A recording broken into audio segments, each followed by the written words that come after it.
suis choqué. Choqué.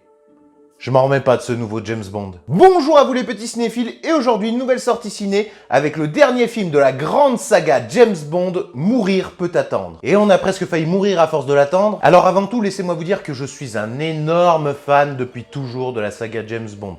C'est quelque chose qui a bercé mon enfance, mon adolescence et ma vie d'adulte. D'ailleurs, j'ai fait tout un live avec certains de mes collègues où je suis revenu sur l'intégralité des épisodes. Je vous mets le lien en description si ça vous intéresse. Alors à la base, le film devait sortir l'année dernière, mais il a été décalé, redécalé à cause de la pandémie de la Covid.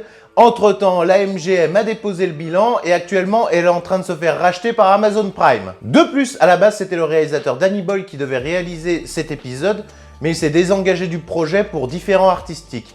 Et pour finir, le scénario a été réécrit et réécrit à plusieurs reprises. Donc ça sentait pas bon. À la réalisation, on retrouve Karijushi Fukinaka, que je connaissais pour l'excellent Beast of No Nation sur Netflix. Au casting, on retrouve toujours Daniel Craig, qui tient les rênes de la saga depuis 2006, depuis Casino Royale, puis Quantum of Solace, après Skyfall, et pour finir Spectre. C'est d'ailleurs sous l'ère Craig que la saga James Bond a eu un grand regain d'intérêt. Skyfall est le plus gros succès tout film James Bond confondu. En bref, une belle perf, même si moi, je reste fidèle à Pierce Brosnan. Le casting est complété par Léa Seydoux, qui est l'une des seules James Bond girls à reprendre son rôle pour un deuxième film. On a Rami Malek, oscarisé pour son rôle de Freddie Mercury dans Bohemian Rhapsody. Et pour finir, on a les habituels, Naomi Harris, Ben Whishaw ou Ralph Fiennes. Et alors, de quoi ça parle? James Bond n'est plus en service, il coule des jours heureux auprès de Madeleine Swann, mais un jour, son fidèle ami Felix Leiter va lui confier la mission de retrouver un scientifique qui s'est fait enlever par un certain Safin, un ennemi très dangereux. Bon, par où commencer? Parce qu'il y a énormément de choses à dire tant le film est vaste et ça va être dur de pas spoiler. Mais on va essayer quand même. Déjà, c'est une suite directe à Spectre et de l'ère Craig en général, donc je vous conseille d'avoir vu les 4 films précédents et de connaître un peu la saga pour saisir toutes les subtilités de ce nouvel épisode. Parce que dans ce Mourir peut attendre, tu sens qu'il y a toujours l'ombre de Monsieur White, le personnage qui avait été introduit dans Casino Royale, et puis tu as toujours aussi la menace du spectre. Tu vois que ce film est fait par des fans, parce que c'est bourré de références à d'autres films de la saga James Bond, et surtout à des épisodes qui n'étaient pas forcément appréciés du public à leur sortie. Je pense notamment à Permis de tuer, où il y a tout un arc narratif qui lui fait référence, et il y a même une scène qui lui rend un vibrant hommage. Mais tu sens surtout que les scénaristes ont pris modèle sur cet épisode avec George Lazenby au service secret de Sa Majesté. Au début du film, James Bond coule des jours heureux avec Madeleine Swann et il prononce la fameuse phrase de George Lazenby « On a toute la vie devant nous ».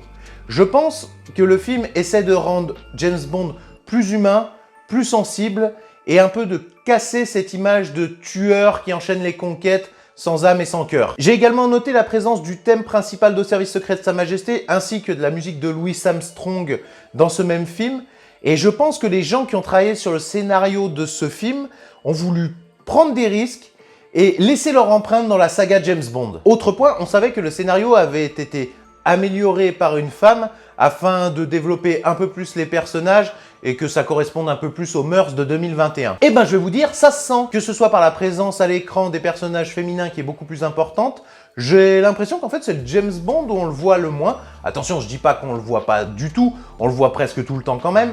Mais en fait, il y a des petites scènes qui durent un petit moment et tu te dis, tiens, bah, il est où James Bond? Le personnage de Léa Seydoux m'a plutôt bien convaincu. Moi qui suis d'habitude en froid avec cette actrice, eh ben là disons qu'on est réconciliés. Et que dire de la nouvelle agente 00 incarnée par Lashana Lynch, que j'ai trouvé vraiment badass et qui trouve bien sa place dans le récit. Je la mets au niveau en fait de Michelle Yeoh dans Demain ne meurt jamais ou alors de Halle Berry dans Meurt un autre jour. Néanmoins, je dois dire qu'il y a quand même quelques défauts. J'ai trouvé Daniel Craig dans son interprétation un peu trop rigolo. Il tendait trop vers Pierce Brosnan, voire même Roger Moore, pour vous dire. Et ils se sont tapés tout un délire autour de la picole, je vous jure, quasiment tout le long du film, les personnages ne font que picoler. T'as l'impression qu'ils vont tous aller en désintox avant la fin du film. Et il y a aussi un autre problème, c'est qu'en fait, vu que le film a été décalé et redécalé, on a vu proliférer sur Internet au moins 4-5 bandes annonces différentes. Et le problème, c'est qu'en fait, on était déjà assez familiarisé avec beaucoup d'images. Donc, au début du film, notamment, ça désamorce pas mal de situations parce qu'en fait, tu sais ce qui va arriver. Donc c'est un peu dommage. Mais sinon, ce film prend vraiment des risques, il nous offre de vrais rebondissements et des choses inédites dans la saga. C'est passé en fait par plusieurs étapes dans ma tête. C'était un peu du genre, tiens, c'est quoi ce truc? C'est gênant. Ah non, en fait, putain, c'est génial. Et si moi, malheureusement, j'ai apprécié ce No Time to Die, je pense que ce film va diviser parce qu'il te sort tellement de ta zone de confort qu'un fan pourrait trouver ça scandaleux et honteux. Un vrai puriste pourrait dire que la mission est trop personnelle et que James Bond s'implique trop sentimentalement. Autre point négatif, alors autant le développement des personnages et le parcours de Bond m'ont vraiment beaucoup plu, mais le fond du scénario et le méchant m'ont vraiment déçu. Rami Malek n'est jamais vraiment charismatique.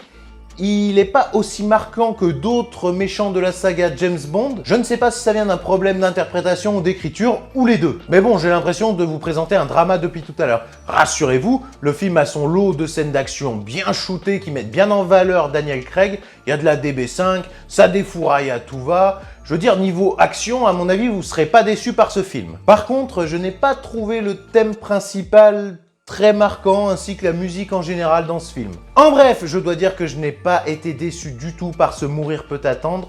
Je trouve qu'il conclut parfaitement les arcs narratifs de l'ère Craig et il offre une sortie à Daniel Craig par la grande porte. Et moi qui ai toujours été un peu sceptique sur ce James Bond, et ben en fait j'ai qu'une chose à dire, Daniel Craig, meilleur interprète de James Bond, c'est tout. Et ça me fait mal en fait de dire ça par rapport à Pierce Brosnan, mais la réalité est là.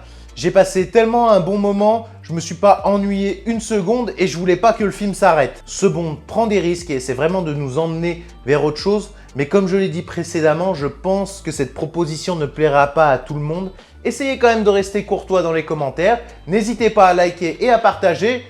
À bientôt!